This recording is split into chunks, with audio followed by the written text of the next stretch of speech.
Welcome to the Model Rail Replacement Podcast, helping you get to your onward journey. A friendly service that helps you get from A to B, or probably nowhere at all.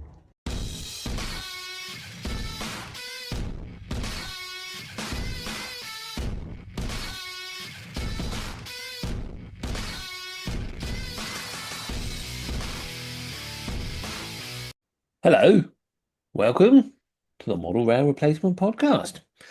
I'm your host, James, and with me is co-host and producer. Sam, hello everyone. Hello, Sam. How are you? I am good. This weather is not what I was expecting this week, but you know what? Hopefully it perks itself up for this weekend. Although, if we're going back to our garden talk, the plants could definitely do with this weather. Yeah, I think April and June have done a bit of a shift swap, haven't they?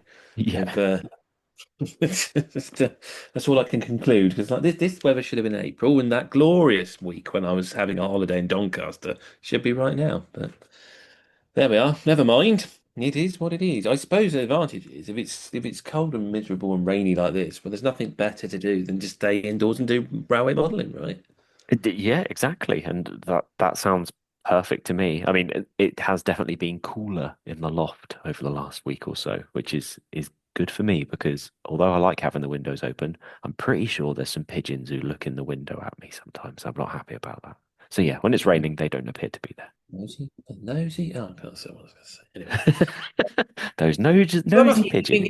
been getting on with the old Skate Electric set. Yeah, it's coming along quite well. I finished building the actual fiddle yard. So the actual track work for the fiddle yard is now done. I did the whole printing off the AnyRail track plan via a local printing shop to me. We're able to print some bits out. So I've had that and laid down some of the curves that I wasn't sure what the curvature needed to be. So I've started laying the incline up on the far left-hand side, and I've also finished the fiddle yard on the right-hand side. And then the next stage, I basically can't do any more track work until I've painted my platforms. So I've put some platforms in to create a, with inspiration from. I need to clarify that inspiration, not a perfect like for like example of from Vauxhall Station. Basically, I've put I guess it would be four platforms, uh, and the idea is that I need to make sure that the track is perfect in the sense that it none of the coaches butt up against it. I need to paint the platforms, then glue them down, and then I can lay the track next to it so that none of the coaches bash up against it. So that's my current thing I'm dealing with on the Scale Electric set. Yeah, cool, cool. There we are then. I tell you what, I'm Sounds going all to use good. as inspiration. I watched your how to paint. I watched your TT build recently, and picked up on. I don't know how I didn't pick up on it the first time I watched it, but I'm rewatching the series, and you started painting the bricks on one of your bridge areas, and then you went, This is taking too long," and then you just basically did sponge weathering on it, and picked out loads of different colors that way. And I was like, I'm stealing that. So that's how I'm going to do all the brickwork on the actual platforms for me. That's how I do all my brickwork now. That was the genius moment of not wasting my life painting individual bricks. So Yeah, I don't I was fancy that. I was going way too pendant with it, and I was just like, I don't have time for pendant modeling. It's just as beautiful as pendant modeling is. I haven't got time for it. So yeah, and I think it looked a lot more natural as well. That blend of color. So yeah, yeah, steal it. Go ahead and steal it. If anyone else doesn't know what they're talking about, just go look for the TT build on my channel, and you will see the painting method I used on that. But, It's the weirdest Steam Depot slash TMD that I've ever seen in my life, but it is a very good build. well, it was supposed to have diesels in it, but at the time of building, there weren't many diesels available in it. I think an '08 turns up halfway through the series, but yeah, it did start off with an A4 at the depot, but it was supposed to be based on Doncaster Decoy Road, I think it's called, which is the GBRF maintenance facility just outside the Triangle at Doncaster. That's the inspiration for the building. Nice. But there we go. I've still got it. I think the boy wants it for his layout. Oh. Ah, interesting. But we've talked about the Scale Electric set. What have you been up to hobby wise? What have I been up to? Well, there's Rail 200, which the deadline's coming ever closer, and I've done. a little bit more on my own entry, although I think I just know who else is taking part and just don't feel like it's worth my time anymore. It's just like I can't be bothered. What's the point? I ain't gonna win. But you know what? I'm making a little layout out of it, and I think it will actually be a nice, interesting little layout when it's finished. So what I have been doing on that is working on all the parts that will not win me the competition. I.e., I've been building a fiddle yard and having a go at building cassettes. There's not a lot. Well, I not well, when I looked, maybe I'm bound someone will bring up a link now, but information on cassette building seems very, very sparse. I don't know beyond the standard fiddle yard of a ladder with just putting points down. Well, and we talked about this in the fiddle yard episode before. There seems to be a huge lack of information of how anyone builds their fiddle yards. And it's the same in model magazines. They always talk about how they built the lovely scenic part of the layout, but there's very, very little on how the fiddle yard got built. And like you say, you know, your TT build, you've done your first episode on the TT build, and it's the fiddle yard because you say it's the most important part, and I think it is the most important part. And yeah, it just seems to be very lacking. So I've had a go, and I've sort of created my own cassettes. They took a while to get the track to align because the way I've got it is that you can separate the loco from the wagons or coaches and swap them round, and then I've done a little, well, I think it's a little ingenious method of using code 75 track on the bottom of the cassettes to touch the aluminium angle to get the power through. But it'll be in a video eventually, and you can see what I've done. So I've sort of wasted a lot of time on that part, which I can't enter into the competition. But I've now come back to the scenic board and I've started putting on couplers in, which I want to disguise. And then we'll start working on the scenery so it can sort of be a complete hands-free layout that's all operated from below. The boys rail 200 entry, however, we managed to finish that during the half term. So I need to send the photos in to Pico, but his is all done, and I think it looks very good, very very good. And as I say, he built it under my under my guidance and assistance, but it was all him, and unless there was cutting involved, because I'm not going to give him a knife and a ruler, because he's only 7. That would be irresponsible of me. So yeah, any sharp tools that we used was, arm and hands up. I did Yeah. that bit for him, but I think that's okay. I've seen how it looks, and it looks fantastic. Like, hats off to him. I think he's done a really, really good job on it. Better than his dad. Yeah. His dad's just wasting his time, not actually doing anything. What's the point? Tom's doing a bloody viaduct in T gauge, and I think Peachy's doing something. He told us what he was doing, and George has got this great idea, and I was just like, But if you don't enter, that's how they win. The less people that enter, the more chance they have of winning. So you need to enter. It's like raffles. It really annoys me when people go, "Oh, so and so always wins in the raffle." It's like, yeah, well, if you don't buy tickets, you won't win. Yeah, but I just buy the one, and they buy 200. Yeah, but that's not my fault. That's not. That's a very different thing. If someone's buying £200 worth of tickets on a meat raffle, James, come on. I miss a meat raffle. I loved meat raffles back in the day.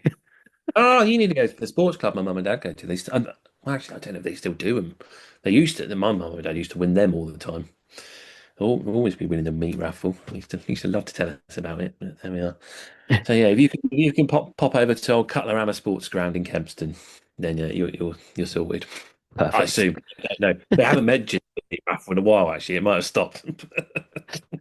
You can tell it's a slow news week because we've talked about gardening. We've talked about. Oh, I'll tell you what I did do that you'll find quite interesting, and hopefully our listeners at home. I went to the 009 Society open day. I think they classed it as out in Romsey in the weekend just gone. Not the weekend for you guys, the weekend before, but it was really nice going to a show that was very specific on its. I imagine it would be very similar to what DEMU or DEMU is like as a show.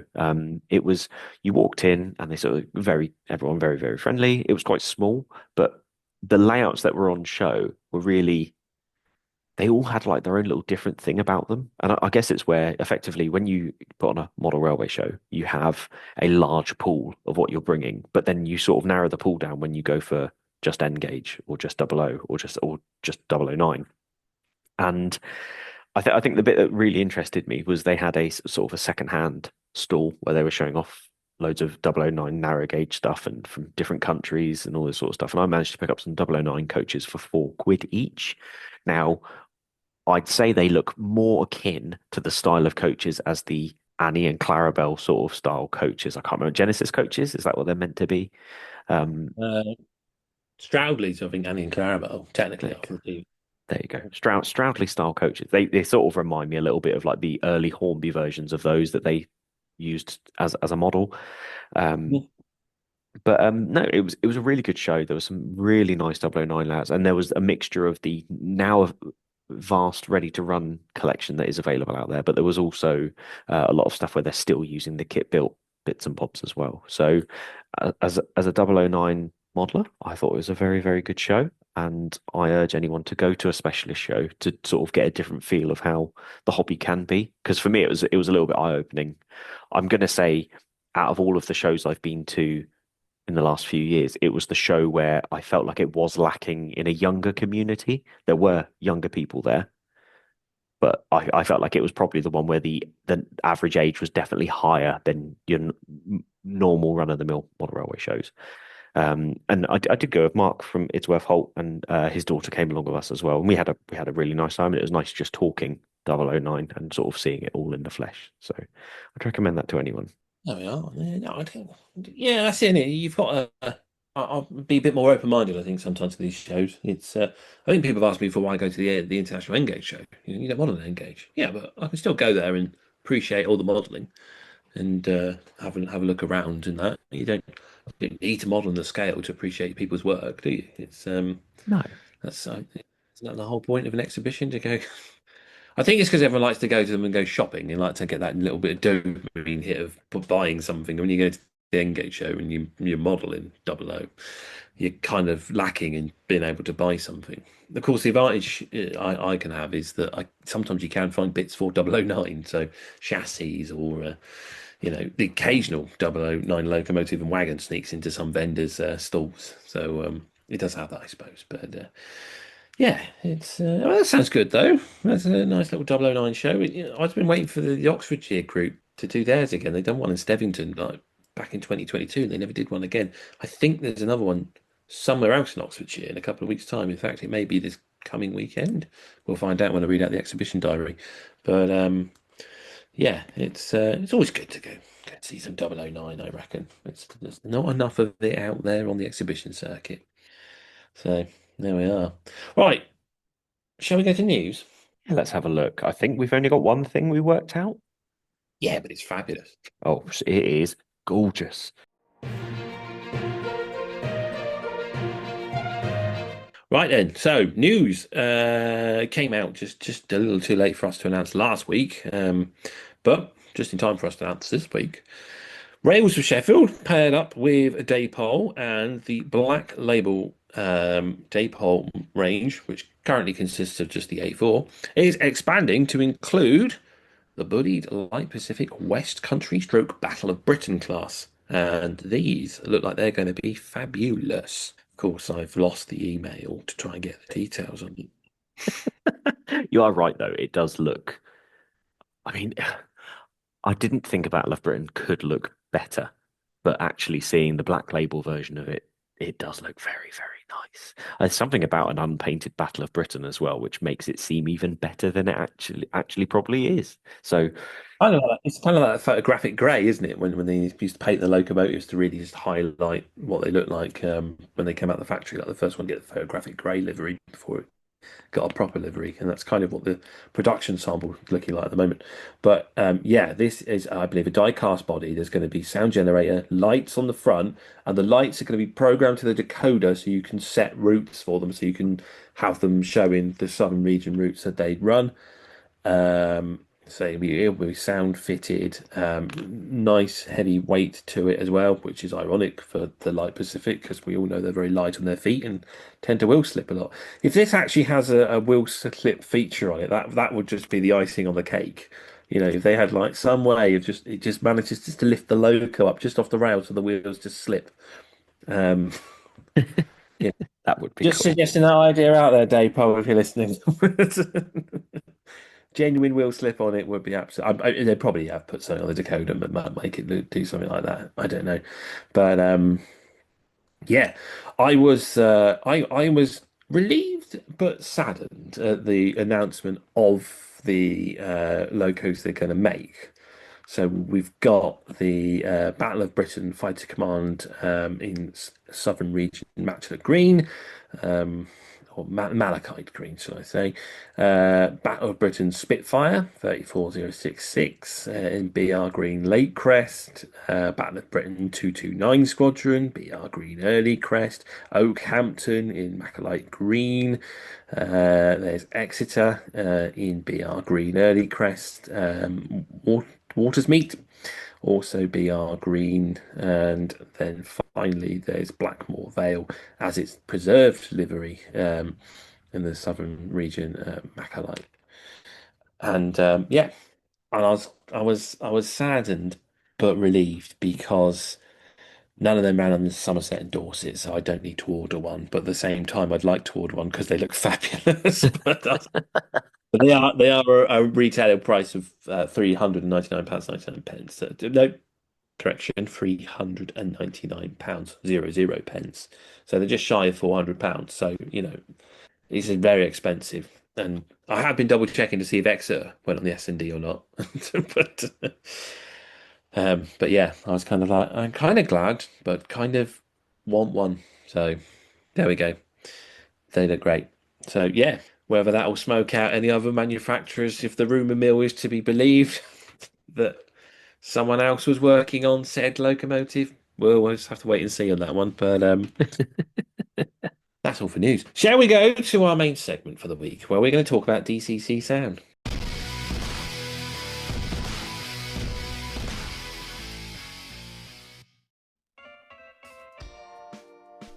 Ooh. That's lovely. Ooh. Ooh. Ooh. Yeah, look at that. That's dirty. That is filthy. Sir, you can't get that out right now. Not in the middle of a dinner party. Why not? I want to show it to all of my guests. I'm afraid it's just not appropriate, sir. Nonsense, Wilson. Ladies and gentlemen, look at that. I say, has he whipped out his dirty shunter for us all to see? You can get your models weathered by Emperor's Path using just the airbrush for a light dusting, or alternatively, oil paints and airbrush to add that extra depth. Contact Emperor's Path on Instagram at emperors_path, or alternatively, emperorspathcontact@gmail.com. Emperor's Path Weathering. If it's not dirty, let's fix that. Only Emperor's Path makes it that dirty.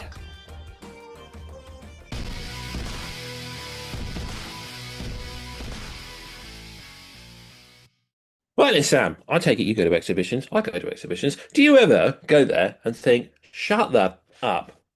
Because sometimes I do. And sometimes it's because of the DCC sound.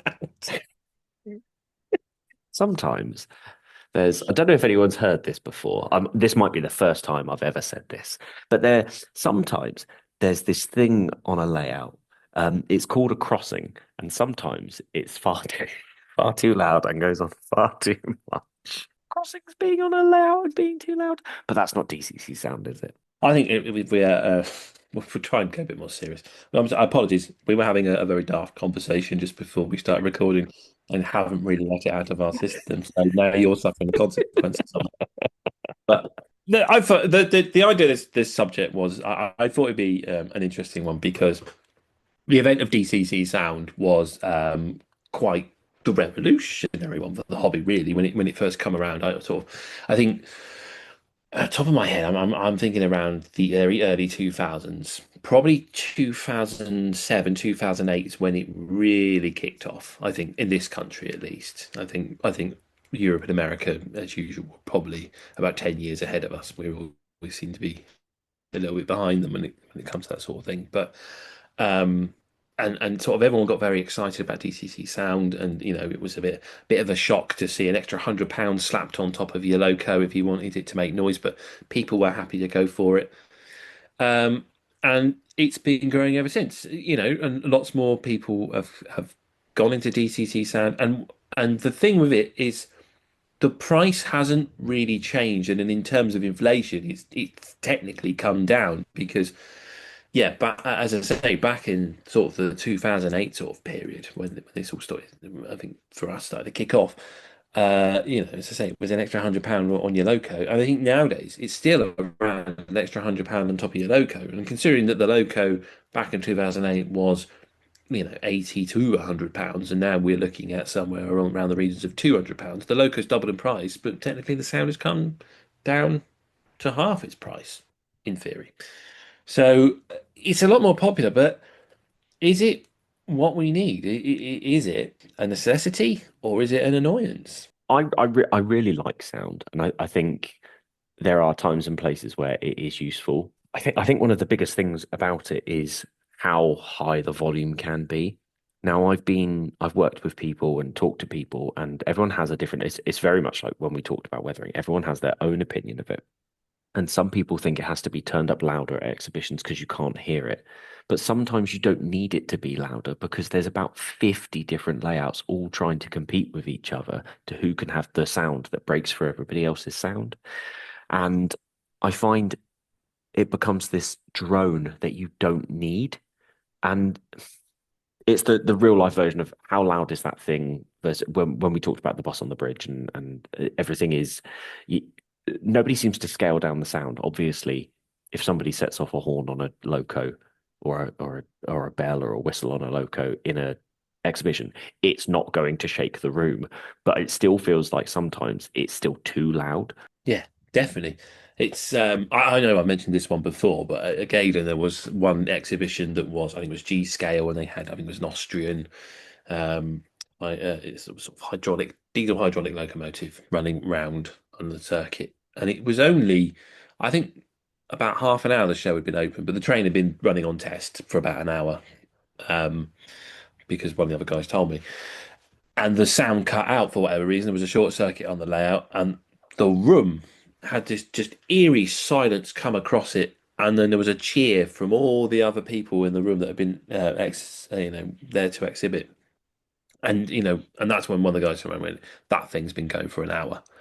And that's when it sort of comes down to, like you say, does it need to be that loud? Did he need it on? Because it was deafening, and I think even if you look back at my video, you can hear it in the background. I'm trying to film other layouts, and all you can hear is this loco just going round and round and round.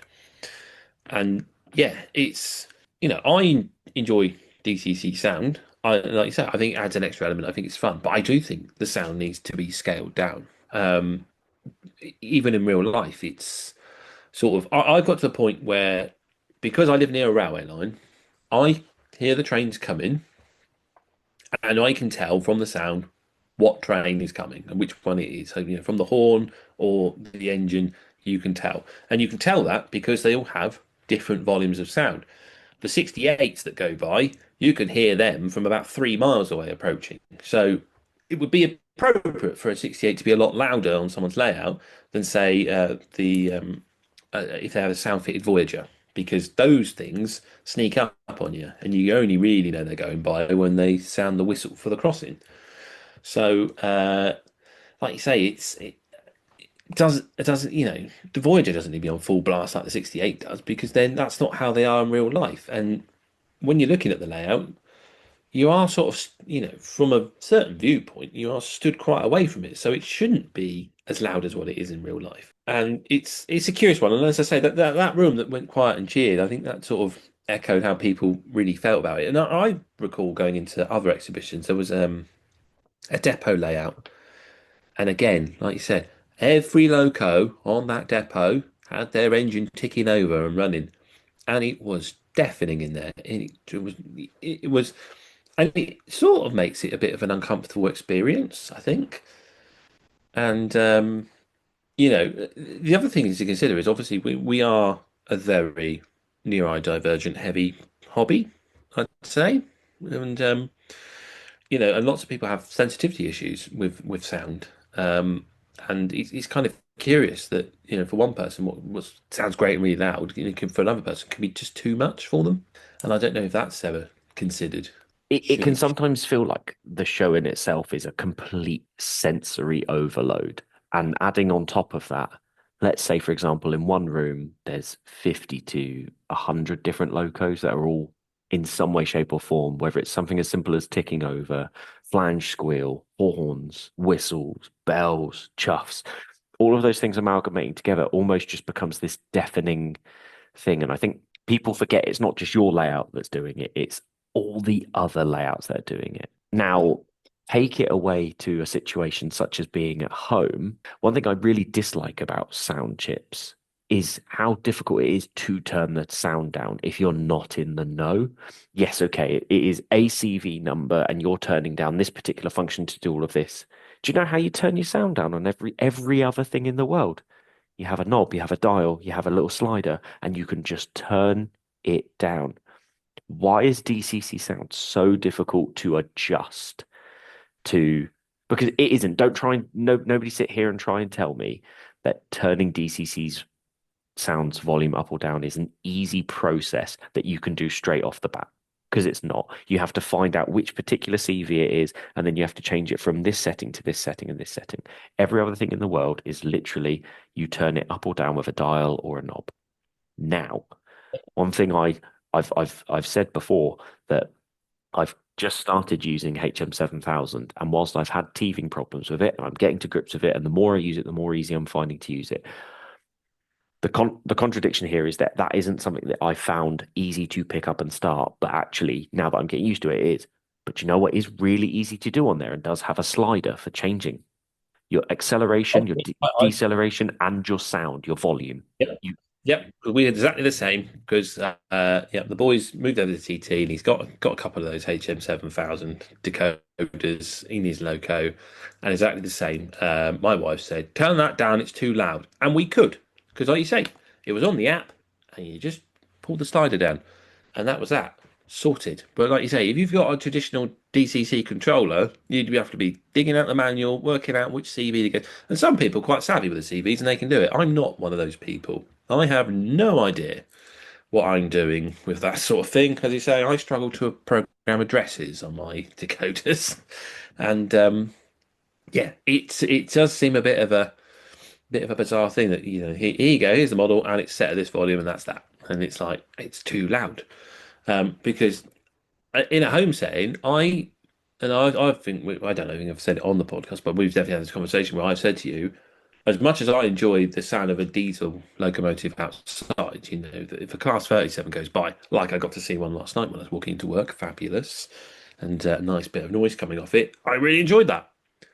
I can't stand it in my garage. It's the noise is too much. I find it really overwhelming, and again because they're all set really loud, and I haven't got a Scooby hand to turn it down. And if the boy comes in, he decides he wants to play with the engines and put the DCC sound ones on.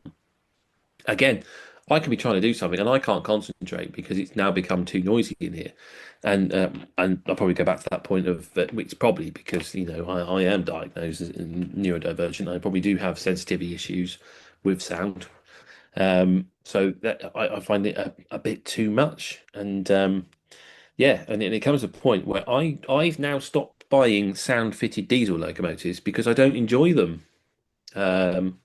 Like I thought I would. Like I can get the model out of the box and I can turn the sound on and I'll run it for a little bit and I'm like, yeah, that sounds pretty good.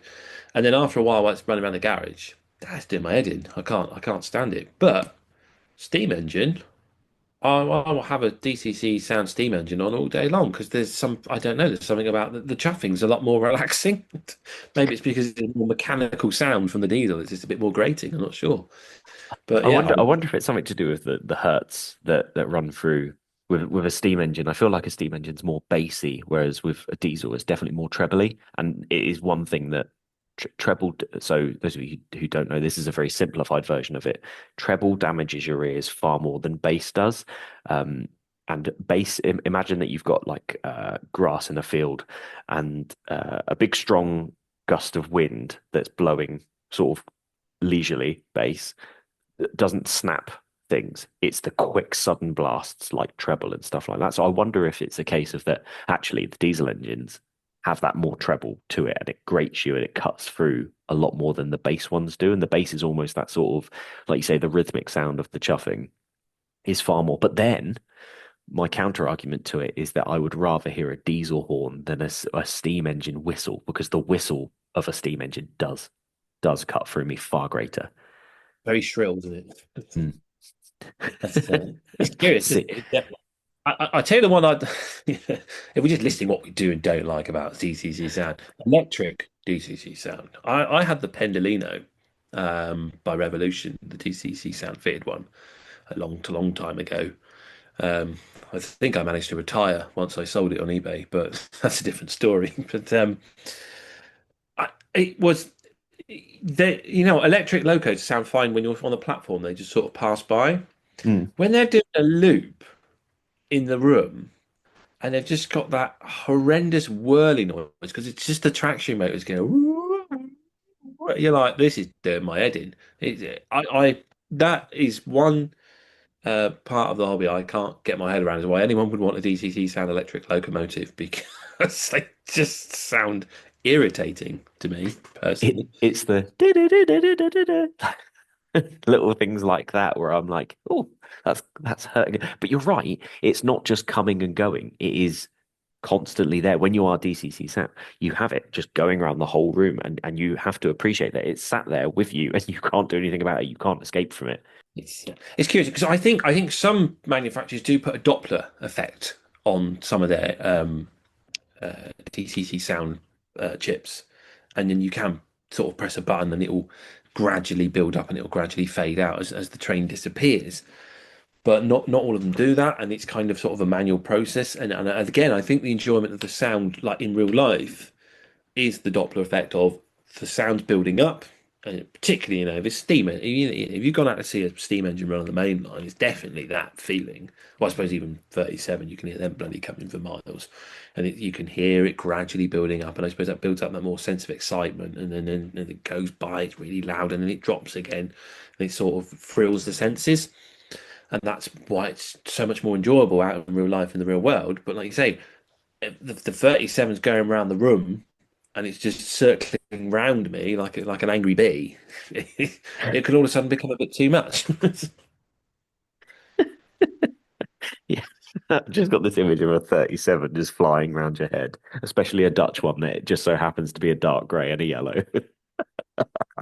It's the little things in life. One of my favourite sound locos that I had in 00 gauge was the 50 chip that I got from you, which I believe was a Howes model sound file. And I've had some Howes model sound files, and I got the 117 file from them, and really, really good. Love the file. But I've also had the Class 73 sound file and the Class 50 file from you. Now, I really like the 50 file, but it's so loud, and trying to find you get a printout with the Howes stuff where you can effectively it somewhere in there it will tell you that you can turn the sound down by doing X, Y, and Z, but it's not even a simple process when you do it. But I really like the sound file, and I think it's got a lot of oomph to it, and I sort of put up with it. I've made it aware that Class 73s are some of my favorite locos that I've owned. I love seeing. And it's one that is on my wish list that hopefully comes out in TT somewhere soon. But every sound file I've heard of a 73 is always too loud, and I don't know if it's because it's an electro diesel. The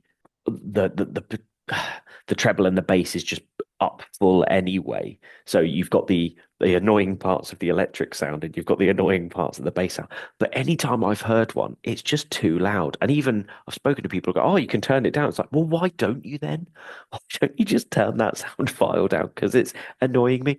I want to be in a room, and this might be my over the hill moment on this. I want to be in a room where I can sort of hear stuff, but it is not drowning the whole room out. I want it to be that if I have sound on a locomotive, I want to be able to have a conversation with someone rather than being, sorry, 1 second, having to press function one to turn it all off. I want to be able to have these things going on rather than sort of having to raise my voice over everything that's going on around me. Yeah, that's it, isn't it? It's and I suppose again, like, it comes back to the exhibition thing, where, like you say, if you're in a big hall and there's loads of sound engines on there, and I've read stuff online where people have complained about, their layout being next to another layout and it was too loud, and I think there's a particular dislike for for American railroad sound locomotives, because they've constantly got the bell ringing all I was day, about to say the ding, ding, ding, ding, ding, ding, ding, ding.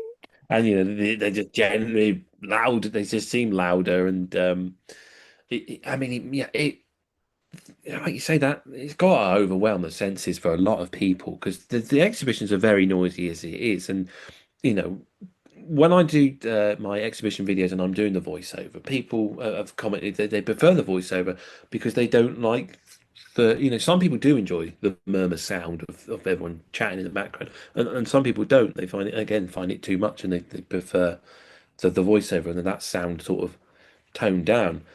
And it's curious, isn't it, that it's such a what should be a sort of very pleasant hobby experience can sometimes be a very sort of dramatic to the senses kind of experience to it. And I don't, yeah, I just find it very curious. Again, as I say, that from very neurodivergent community that we are, that we have such loud exhibitions. It's an odd one. I don't know. Maybe it's something to be considered in the future by people. Maybe others need to voice their opinion on why they think it's a good or not such a good idea to have everything at full blast. I don't know But if this makes a difference to it, but the one show, and bear in mind I was next to a layout that did have sound and is usually quite loud. I think Chatham, I don't know if this has anything to do with it or it's just how the show ran. Because it was in almost like an open hangar, it felt like the sound had somewhere to go. If you've not seen, it is almost like a hangar. It's not a room like you would get at a leisure centre or something like that. It's effectively you've got a roof over your head, and either end of the building is completely open, bar like the fencing that runs alongside it. And maybe it was a case of that just all of the atmosphere and any sort of pressurized build-up, that's the best way I could refer to it, had a reason to escape out out the sides. Maybe that was one of the things that like helped it a little bit. But I find that, like, depending on where you get put at a show, as someone who is at a show and exhibiting, I feel sometimes it definitely matters on who you're next to as how your experience goes. And so, or even, I mean, obviously the people definitely matter. I've been next to a few trade stands, and there's a running joke in our our little WhatsApp group about a particular person who people sometimes get put next to, and it's a horrible experience being next to that person. And James knows who I'm talking about as well. But I think it's well, he'll have something to say to you. That's the only clue I'm putting in there. The only clue. But yeah, I don't know if that has a massive effect on who you're next to and stuff like that, because that's already going to be grating on you. But if you've got someone, let's say for example, you've got a layout where they've got sound on it, their sound is already loud. So then the people working on the layout then are like shouting everything at you because they're trying to speak over the sound of. Maybe that's a key moment where you go, maybe we should turn the volume down on this. Don't go. I really like sound locos, but I'm also the very boring person that I generally know 3, maybe 4 functions on my sound locos, and I'm probably a complete waste of money when it comes to sound, in the sense that I know to turn the headlight on, I know to start the engine, and I know to do the horn, maybe second horn and maybe flange squeal. They're pretty much my go-to sounds, because on my previous layout, I didn't have a station for things to stop at. So I wasn't doing the whole all aboard and all that all of the extra things that you can get.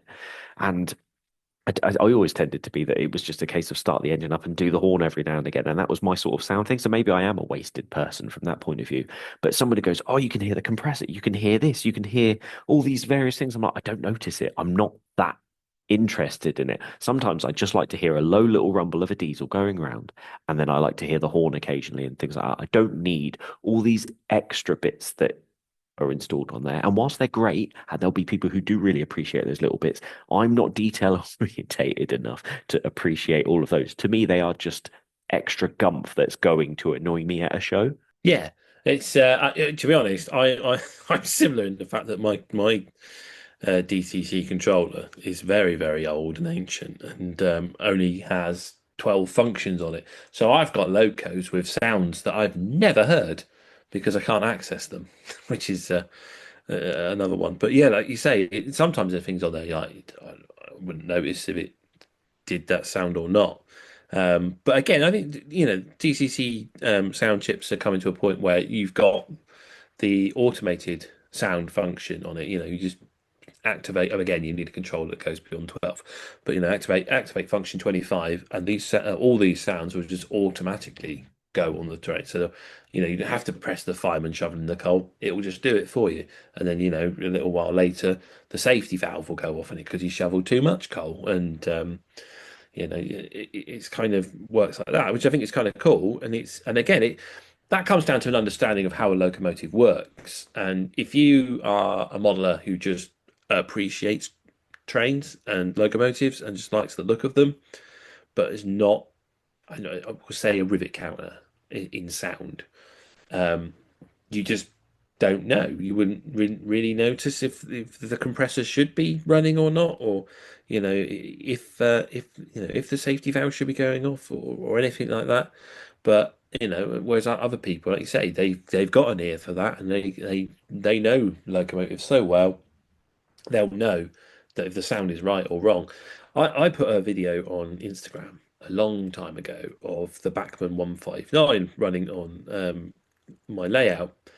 And it was only a short video, and the person commented along the lines of, I hope that's, I can't remember what it was, but along the lines of, it was slightly derogatory towards the sound file and sort of, towards me, I think. Sort of, you're an idiot, why are you running it like that? And my response was, that was it. It was along the lines of that's in notch one, that shouldn't be in that notch one. And I was like, well, Bachmann programmed that. I have no idea. To me, sounds like a 159 running. It doesn't. I don't know what the difference would be if it's from being in notch one to notch three. It's to my ear, it just sounds like it's DCC sound. So. Do you know what I mean? So yeah, you're right. So sometimes is it just wasted on us? Have these people gone to all this effort to get all these different sounds, and you just got customers that are just going, well, as long as it sounds like a train, it's fine. Maybe just go back to the old days of the little Hornby sound boxes with the little red box you could get for Steam.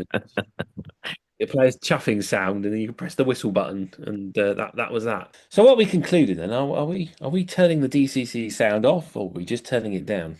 I'm probably going to annoy a few people here because I have sound fitted locos both in the double O stock that I do still have and the TT stuff I have. I have sound fitted stuff, but you know what?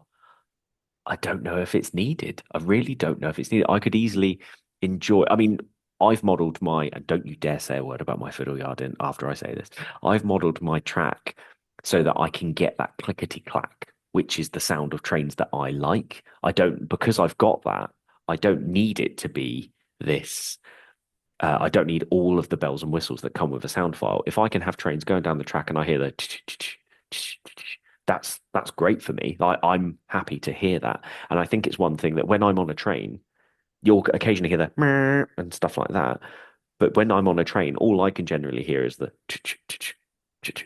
as it's going down the track. And I think that's all I need really in the grand scheme of things. Maybe I just need a sound file of that and I'll put it on my CD Walkman or my cassette player and put it through the speakers and just have that running around. So I'm going to say, James, off. Off.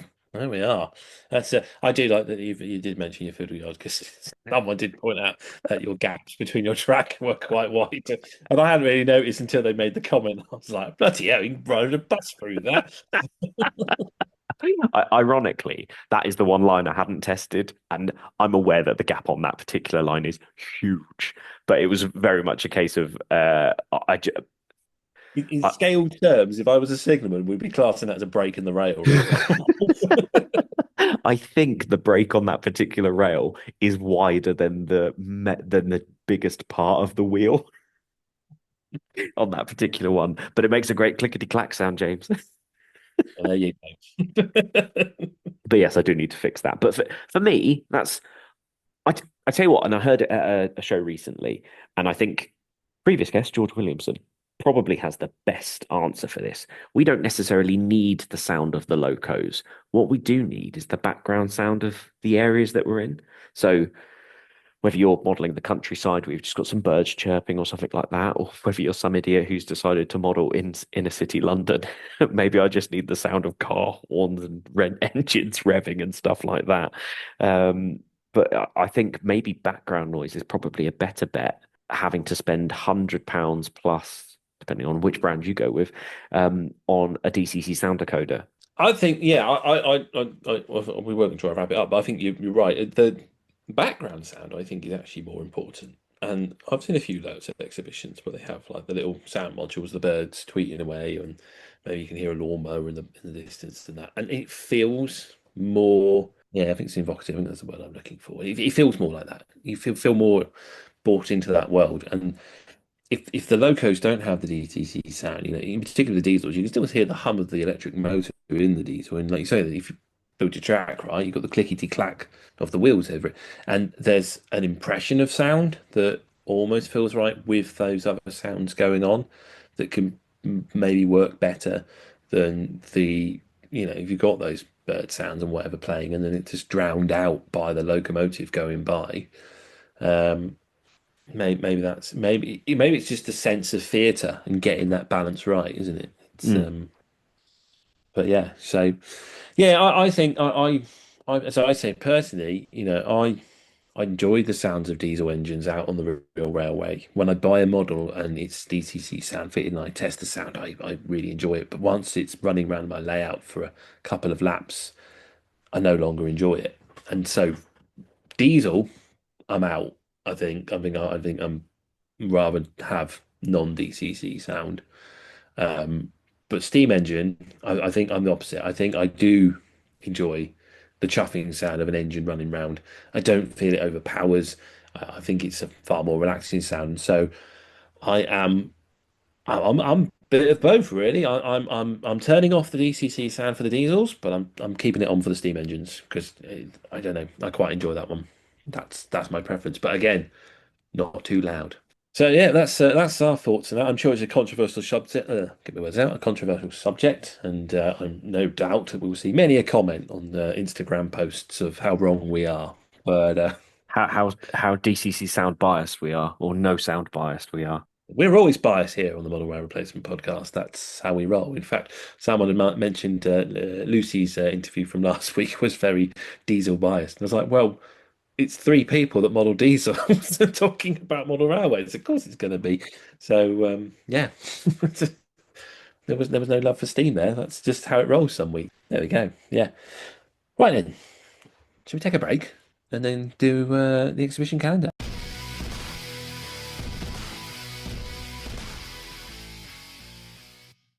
You there? Oh, me? Do you like model railways? Yes, that's why I'm listening to the Model Rail Replacement Podcast. Do you like comedy? No, that's why I'm listening to the Model Rail Replacement Podcast. If you like model railways and comedy, head over to BugglesKellyStation.com. From Dad's Army to Will Hay, Laurel and Hardy to the island of Sodor. Add a comedy cameo to your model railway today. All right, thanks. Buggles Kelly Station. You won't be wasting your time.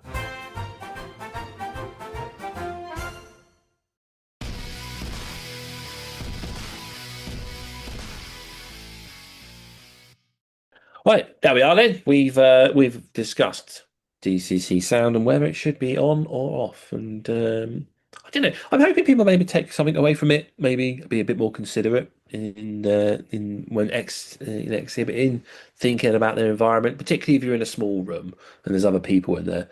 Do they really want to hear your hydraulic diesel engine running around at full blast for 8 hours? Because I know I don't.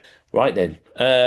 What have we got this week? There was a few call attention callers. They're mostly for exhibitions, including our good friend Tom.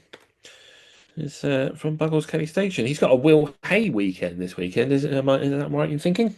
Yes, it is. It's Will Hay Day, I believe. But Saturday, the 14th of June, from 10:15 a.m. to 4:30 p.m. is the Will Hay Day back to school, and it is at the Great Central Railway, and will be at Cornwall Woodhouse Station. So yeah, if you're in the area, if you're appreciative of Will Hay, I know quite a few people enjoy the Will Hay movies, and I think that's how Tom sort of got to know quite a few people as well through their love of Will Hay. So yeah, there's that going on. I was also contacted by, or we were, should I say, in the old model rail replacement email from Matt Berry, who is not the actor as far as I'm aware, but it could be the Matt Berry, but I don't think it is. And he would just sort of like to shout out for this upcoming weekend of this will be announced in the exhibition diary, I'm sure, as I go through it. But the Model Rail Exhibition 2025 of Middleton Railway at the Station Moor Road in Leeds, and that is on the Saturday 14th and Sunday 15th. Demu is also this upcoming weekend as well, and that's in Sutton Coldfield in the town hall there. And I suppose we should probably move on and read out all the others. I think those are the three people that contacted us. There may be one other, because I know there was three, but I couldn't think of the third. So if I haven't read it out, I do apologise. I'm not the most organised. Well, Sam isn't. He's the producer. It's all his fault. Right then, diary. What? Why am I getting stitched up? You're the producer. I just turn up and host. James and I have 3 hours of recording for every single episode, and you only have to put up with 90 minutes of it, guys. Don't believe what he's saying, okay? Just trust Sam, okay? That's all you need to do. Just believe what I'm saying. I've not messed this up. It's all James. Frodo didn't even trust Sam with the ring. That's what I'm saying. This is a weird episode. What actually makes it to the proper episode, guys? I don't know, but just to let you know, it's been a ride. Just be this, won't it? There's a welcome to the podcast news. There's a Daypole West Country. That'll be nice. Let's have our subject. DCC sound on and off. Off. There we are. That's that discussed. And now the exhibition diary. Saturday, the 14th of June, 7mm Narrow Gauge Association annual exhibition at the Burton Town Hall, King Edward Place in Burton upon Trent in Staffordshire. The Egham and Staines Model Railway Society is having an open day at the Clubhouse at Hummer Road Car Park in Egham, Surrey. Gainsborough Model Railway Society is having a June open day at the Gainsborough Model Railway at Florence Terrace in Gainsborough, Lincolnshire. Leicester Model Railway Group is having a model rail exhibition at St Margaret's Church and St Margaret's Street in Leicester of Leicestershire. And on the 14th as well is the Marklin Insider Stamage UK. That's a local meetup of underground and suburban train. At Cornston Community Hall in Scholars Drive, Cornston, Rugby, Warwickshire. Worldwide Group of the Engage Society Annual Gathering 2025. Steam Museum of the GWR at Firefly Avenue in Swindon, Wiltshire. On the whole weekend, from the 14th to the 15th, the Summerley Museum of Scottish Industrial Life, Summerley Model Railway Exhibition. That sounds good, doesn't it? Summerley Museum in Heritage Way in Coatbridge, Lanarkshire. Also on the weekend is the HKWR Model Railway Group at Gala 2025 and Model Railway Show. So this is the Hampton and Kempton Waterworks Railway, Snaky Lane, Hanworth in Feltham, Middlesex. Middleton Railway Trust is having a weekend exhibition of model railways, and this is at the Middleton Railway and Moor Road, Leeds, West Yorkshire. See, told you I'd read it out again. 14th and 15th is the Mere and District Railway Modellers Mere Model Railway Exhibition 2025. It's at the Mere Lecture Hall in Salisbury Street, Mere, Wiltshire. Renfrewshire. Apologies to the people of Scotland. Renfrewshire. Is that how you say it? I put a bit of an accent into it to make it sound like I'm saying it right. The Scottish Festival Railway at the Bray Head Arena in King's Inch Road and Renfrew, Glasgow, Renfrewshire. Apologies, people of Scotland. You wouldn't know I had Scottish blood, would you? 14th and 15th, Diesel Electric Modelers United Showcase. There we are. Told you I'm going to do that one out again. Sutton Coldfield Town Hall, Upper Clifton Road, Sutton Coldfield in the West Midlands. North Downs Model Railway Circle is on the 21st, so we're not going to read that one out. There we go. That's all for this weekend. There we are. Tom was right. His Will Hay Day wasn't going to be in that calendar. So it's a good job we shouted it out for him in the Call Attention Corner. So if you want to be in Call Attention Corner, and it doesn't think that, I don't think anybody does. I think we might have to drop this. But email us at modelrailrp@outlook.com, and you can tell us about anything you're doing, please. And we will shout it out. Or if you drop us a little private YouTube video, we can use a video, put it in the podcast, and you can be on the podcast yourself. So yeah, you could jump the queue. If you were waiting to be a guest, to be interviewed, you could just send us a little video, and then you can say, I've been on the podcast. But there we go. Right then, Sam, are we all done for this week? We are indeed. So just to clarify what James has said, Trevor, from last week's episode, did exactly what we needed for Call Attention Corner. And James has just simplified it in a way that makes it so much easier. If you want to be on the podcast, but you don't want to have to sit through the calls with us, or you don't want to do the questions, let's be honest, everyone wants to do the questions. But if you want to get a shout out on your channel, just send in a little clip and we'll put it in there. Or send in a little blurb and James will read it out. Even better, you don't have to do any work. But yes, that's it for this week, James. Well, there we are then. Right. Well, if people want to find you then, Sam, how can they find you? You can find me on Instagram at emperors_path. You can find me on YouTube at Emperors Path, or you can find me on Facebook at Emperors Path. James, how can we get hold of you? Well, you're going to get hold of me. The best way probably for this week is just to contact work, because I've just picked up a load of overtime. I think I'm just going to be living there for the week. But if you can't get there because we have security and then we're not going to let you in, then you just need to contact me as Western Signalman. And you can find me on YouTube as Western Signalman. There is frequent videos coming out for my 009 build. I seem to be rapidly going through them. I do have another one in preparation to come out soon. So there is that. I'm on Instagram, and then obviously the Model Rail Replacement Podcast is on Instagram, Facebook, YouTube, and via email as the modelrailrp@outlook.com. Next week, we're talking to Chris from Model U then. There we go. So that will be fun, won't it? And we'll find out how that started, because I think he started with an iPad, if I recall, and a scanner on top of it. But Yeah. we'll have to ask him and find out, I suppose. And if you want to know, you'll have to listen. So, yeah. Looking forward to talking to Chris. That's all for us then for this week. Hopefully then we've been entertaining and informative, although I doubt it for this week, and have replaced your model railway, if only just for a little bit. I've been James, and with me has been Sam. Thanks for listening. This service terminates here. Please ensure you take all of your personal belongings with you.